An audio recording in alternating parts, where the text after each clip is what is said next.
साल 2025 में 3 साल के लिए मीन में आ रहे शनि। शनि के मीन राशि में आते ही धनु राशि पर शुरू होगी ढैया। जाने धनु राशि पर इसका प्रभाव व उपाय। मेरे YouTube पेज एस्ट्रो नरेश पर आपका स्वागत है। नमस्कार, मैं हूं नरेश कुमार। सबसे पहले उन दर्शकों का धन्यवाद जिन्होंने पेज को सब्सक्राइब किया है, पेज के वीडियोस को शेयर कर रहे हैं, लाइक कर रहे हैं और कमेंट बॉक्स में हमें अपनी राय भी लगातार भेज रहे हैं। दोस्तों, आज के वीडियो में बात करेंगे शनिदेव की। शनिदेव का राशि परिवर्तन होगा 29 मार्च 2025 को। शनिदेव मीन राशि में गोचर करना शुरू करेंगे। ये गोचर 23 फरवरी 2028 तक होगा। शनि सबसे मंदगामी ग्रह है, सबसे ज्यादा जो लंबे समय एक राशि में रहते हैं और शनि समय के कारक कहे गए हैं। आपकी लाइफ में जो भी घटना होती है वो समय, उसका समय जो है वो शनि निर्धारण करते हैं बेसिकली। चूंकि ये समय के कारक हैं इसलिए इसके गोचर को बहुत ज़्यादा इंपॉर्टेंस दी गई है। ज्योतिष में दो ग्रहों का गोचर बहुत जो है वो अहमियत रखता है, एक गुरु का, एक शनि का। गुरु ब्लेसिंग्स के कारक हैं, शनि समय के कारक हैं। शनि चूंकि पाप ग्रह हैं, गुरु शुभ ग्रह हैं, इसलिए ये दोनों ग्रह बहुत इंपॉर्टेंट होते हैं जब गोचर करते हैं। अब पाप ग्रहों का गोचर जो है वो शनि कुंडली में तीसरे, छठे और 11वें भाव में अच्छा होता है। अब तक तो धनु राशि के लिए तीसरे भाव में शनि गोचर कर रहे हैं, ये अच्छा गोचर है, अपनी मूल त्रिकोण राशि में है, बहुत अच्छी स्थिति में है।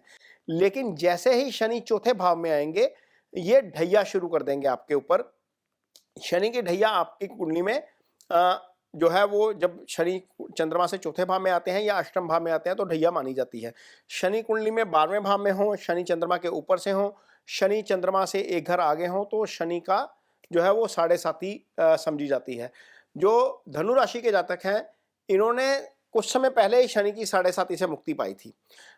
एक गोचर शनि का हुआ कुंभ राशि में जो इनके लिए अच्छा था, और अगला गोचर जो अब होने जा रहा है वो फिर दोबारा से शनि का जो ढैया है वो कोई बहुत ज़्यादा फेवरेबल नहीं रहेगा। चूँकि जो ये राशि है धनु राशि, इसके लिए शनि दो भावों के स्वामी बनते हैं।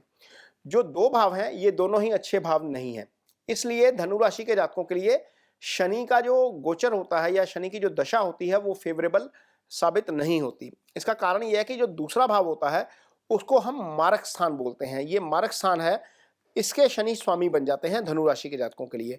और जो तीसरा भाव होता है ये उपाच्य स्थान होता है, ये भी अशुभ भाव होता है, इसके भी शनि स्वामी बन जाते हैं। यहाँ पर शनि की मूल त्रिकोण राशि कुंभ आ जाती है।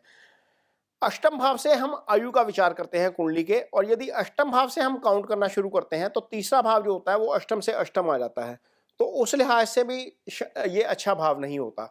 तो जब शनि दो अशुभ भावों के स्वामी हैं, शनि चौथे भाव में गोचर कर रहे हैं, और चौथा भाव चूंकि आपकी जो है वो पीस ऑफ माइंड का भाव होता है, इसे सुख स्थान कहा जाता है। यहाँ पर शनि का गोचर डेफिनेटली बहुत सारी चीज़ों को लाइफ में डिस्टर्ब करता है।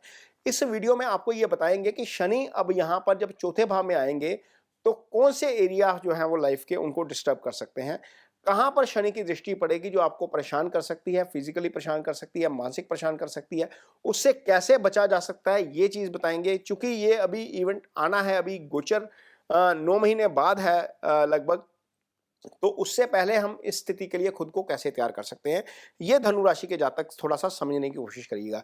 ये जो वीडियो आपको नजर आ रहा है, ये जो चार्ट आपको नजर आ रहा है इस कुंडली में देखिएगा, ये धनु राशि का चार्ट है। धनु राशि के जातकों के लिए जब शनिदेव चौथे भाव में गोचर करना शुरू कर देंगे, अब जब चौथे भाव में बैठेंगे तो सबसे पहले तो तीसरी दृष्टि जाएगी आपके छठे भाव के ऊपर। छठा भाव आपकी कुंडली में रोग का भाव है, ऋण का भाव है, शत्रु का भाव है।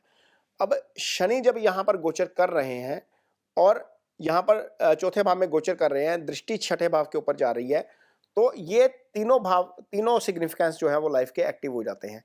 छठे भाव से हम मदर के भाई यानी कि ननिहाल पक्ष का भी विचार करते हैं, मामा का विचार होता है।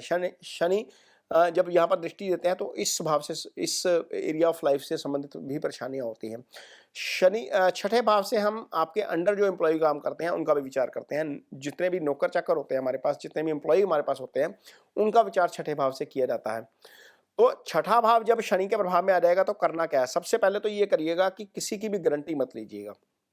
हम क्या करते हैं लाइफ में, कई बार किसी दोस्त को, किसी रिश्तेदार को लोन चाहिए, मकान के लिए लोन चाहिए या पर्सनल लोन चाहिए या कार के लिए लोन चाहिए, वहाँ पर एक गारंटर की ज़रूरत होती है। हम नॉर्मली क्या करते हैं, means out of good faith हम क्या करते हैं, हम गारंटी डाल देते हैं। सामने वाला बंदा कई बार इन्हीं परिस्थितियों में लोन रीपे नहीं कर पाता, वो गारंटी आपके ऊपर आ जाती है, बैंक आपको तंग करना शुरू कर देता है। इस तरह की चीज़ मत करिएगा, गारंटी मत लीजिएगा, सबसे पहली बात तो ये। दूसरा, किसी को भी पैसे मत दीजिएगा, अनसिक्योर्ड पैसा तो किसी को मत दीजिएगा। हो सकता है आप में से कुछ ऐसे जातक हो जिनका काम ही फाइनेंसिंग से संबंधित हो, उनको तो काम करना ही है, उनको तो पैसे लेंड करने ही करने हैं, उधार देना ही देना है, लेकिन पैसा अनसिक्योर्ड विश्वास के आधार पर किसी को पैसा मत दीजिएगा, जहां पर आपके पास कोई चीज प्लेज नहीं है, किसी की चीज गिरवी नहीं रखी है, वहां पर पैसा यदि देंगे तो पैसा आपका फंस जाएगा। कर्ज लेंगे तो कर्ज चढ़ जाएगा, पैसा लेंगे तो पैसा फंस जाएगा। किसी की गारंटी लेंगे तो वो गारंटी आपके ऊपर आ जाएगी, लीगल इम्प्लीकेशन आपको उसका फेस करना पड़ सकता है, क्योंकि छठा लिटिगेशन का भाव होता है। यदि आपके ऊपर कोई लिटिगेशन चल रहा है तो वहां पर स्थितियां आपके फेवर में नहीं जाएंगी। इसके बाद हो सकता है वहां पर वो चीजें लंबी खिंचती हुई नजर आए। कई बार केस लंबा खिंचना भी मानसिक परेशानी का सबब बन जाता है। ये चीजें हो सकती हैं छठे भाव के कारण। छठा भाव रोग का भाव होता है, स्टमक से रिलेटेड, डाइजेशन से संबंधित चीजें हम सारी छठे भाव से देखते हैं। तो कोशिश करिएगा इस अवधि में, यदि कोई डॉक्टर सलाह देता है, कोई आपको सामान्य समस्या भी होती है बॉडी में, तो कोशिश करिएगा कि उसको गंभीरता से लिया जाए, नहीं तो चीजें थोड़ी सी लंबी खींच जाएंगी। यहाँ पर समस्या रोग से संबंधित भी हो सकती है। ये चीज आपको थोड़ा सा ध्यान रखनी पड़ेगी शनि की इस ढैया के दौरान। अब शनि जब चौथे भाव में बैठे हैं तो दसवें भाव को दृष्टि देंगे। अब 10वां आपका कर्म है। आप कोई भी कारोबार करते हैं, कहीं पर भी नौकरी करते हैं, कोई फ्रीलांस का काम कर रहे हैं, कोई कॉन्ट्रैक्ट बेस काम कर रहे हैं, किसी भी तरह का आप वर्क फ्रॉम होम कर रहे हैं, वहां पर समस्या आ सकती है। ऑफिस में काम करते हैं, ऑफिस में आपके काम को रिकॉग्नाइजेशन से संबंधित समस्या आ सकती है। ऑफिस पॉलिटिक्स का आप शिकार हो सकते हैं। दशम भाव राज दरबार होता है। यदि आपका संबंध सरकार से है, आप सरकार से संबंधित काम करते हैं, तो वहां पर चीजें थोड़ी सी आपके फेवर में जाती हुई नजर नहीं आएंगी, क्योंकि यहां पर शनि की दृष्टि जा रही है। राज दरबार से संबंधित चीजें हैं, सरकार से संबंधित कोई भी काम है, कई बार हमें वीजा एप्लीकेशन लगवानी है, ड्राइविंग लाइसेंस बनवाना है, कहीं पर अकाउंट खुलवाना है, किसी भी तरह की रजिस्ट्री करवाने के लिए जाना है, किसी भी तरह की समस्या सरकार से संबंधित है, वहां पर चीजें डिले हो सकती हैं इस गोचर के कारण। चौथा भाव सुख स्थान का होता है। प्रॉपर्टी बनवाने जाएंगे, रजिस्ट्रेशन करवाने जाएंगे, गाड़ी की रजिस्ट्रेशन करवाने जाएंगे, वहां पर चीजें आसानी से नहीं होंगी। इसलिए अब करना क्या है? करना यह है कि कोई भी काम आप सरकार से संबंधित करने जा रहे हैं तो आपके डॉक्यूमेंट्स अप टू मार्क होने चाहिए। मकान की रजिस्ट्री करवाने जा रहे हैं, डॉक्यूमेंट्स अप टू मार्क होने चाहिए। गाड़ी की रजिस्ट्रेशन करवाने जा रहे हैं, आरटीओ ऑफिस जा रहे हैं, आपके डॉक्यूमेंट अप टू मार्क होने चाहिए। किसी सरकारी ऑफिसर से काम करवाने जा रहे हैं, वहां पर आप थोड़ा सा जैक लगवा के जाइए, किसी के साथ बात करके जाइए, ताकि आपका समय खराब ना हो, आपको चक्कर पे चक्कर ना लगाना पड़े सरकारी अफसरों का, क्योंकि ये राज दरबार है, ये सरकार से संबंधित है। इवन सीनियर्स के साथ आपका, आप यदि प्राइवेट सेक्टर में भी है तो सीनियर्स के साथ भी आपको तालमेल बनाने में दिक्कत आ सकती है। वहां पर भी आपको बड़ा कॉन्शियस रह के चलना पड़ेगा इस अवधि के दौरान।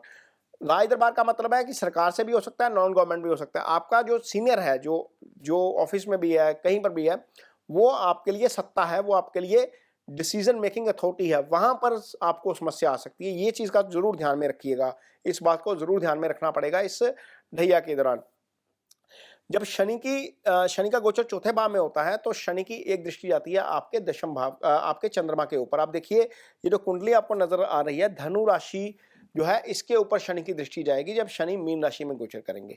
तो धनु राशि के ऊपर शनि की दृष्टि पड़ने का मतलब है कि आप अपने आप को थोड़ा सा सुस्त फील करेंगे। कल का काम, आज का काम आप कल पे छोड़ने की कोशिश करेंगे कि ये चीजें निपटे ही ना, मीन स्लो ही हो जाए, मीन आपका बिहेवियर ऐसा हो जाएगा। ये बिहेवियरल जो शनि है ना, ये आपके बिहेवियर में बदलाव कर देते हैं, क्योंकि समय के कारक हैं। समय के साथ साथ आपका बिहेवियर भी बदलता है, आप थोड़े से सुस्त हो जाएंगे, आपका मन जो थोड़ा सा है वो नेगेटिव चीजों की तरफ ज्यादा बढ़ सकता है। कोई चीज, कोई काम जिसमें आप कोशिश करके सक्सेस हासिल कर सकते हैं, वहां पर भी आपका मन करेगा कि ये चीज होगी नहीं।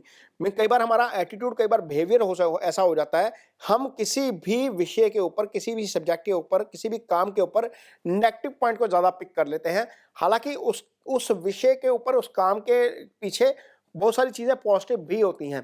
तो जब ये शनि का प्रभाव चंद्रमा के ऊपर आता है तो हमारी ये टेंडेंसी हो जाती है कि हम नेगेटिव चीज को ज्यादा जल्दी पिक करते हैं। तो ये कोशिश करिएगा कि इस अवधि के दौरान मेडिटेशन जरूर करिए, अपने ब्रेन को पॉजिटिव रखने की जरूर कोशिश करिए, क्योंकि आपका ब्रेन नेगेटिव साइड में इस जो है वो ज्यादा जाएगा, नेगेटिव थॉट प्रोसेस ज्यादा हो जाता है इस गोचर के कारण। तो कोशिश करिए कि आपका मन जो है वो पॉजिटिव साइड में रहे। कपड़े हल्के कलर के पहनिएगा, उससे चीज़ें बहुत सारी पॉजिटिव रहती हैं। मेडिटेशन करिएगा, उससे चीज़ें बहुत सारी पॉजिटिव रहती हैं। तो इस तरह से अपने ब्रेन को आपने ट्रेन करना है, अपने माइंड को आपने ट्रेन करना है। आने वाले इस 2.5 साल की अवधि के लिए जब शनि का गोचर मीन राशि में है, तो धनु राशि के जातकों के लिए ये समस्याएं डेफिनेटली आ सकती हैं। अब करना क्या है?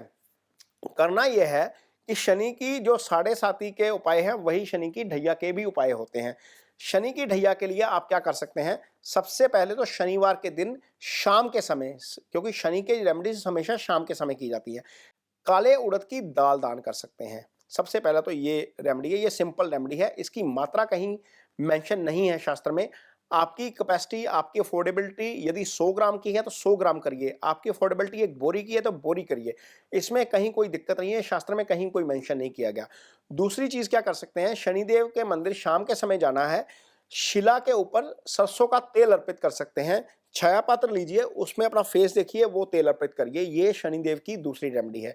ओम शनिश्चराय नमः का जप है, ये बीज मंत्र है शनि का, इसका आप जप कर सकते हैं। 23,000 मंत्रास का जप करना होता है इसके, तो 1 महीने में भी आप इसको पूरा कर सकते हैं। शनिवार के समय इसको शुरू करिए और हर दिन यदि 10 माला भी जप करेंगे तो आपका ये डेफिनेटली 1 महीने में पूरा हो जाएगा। ये आप कर सकते हैं।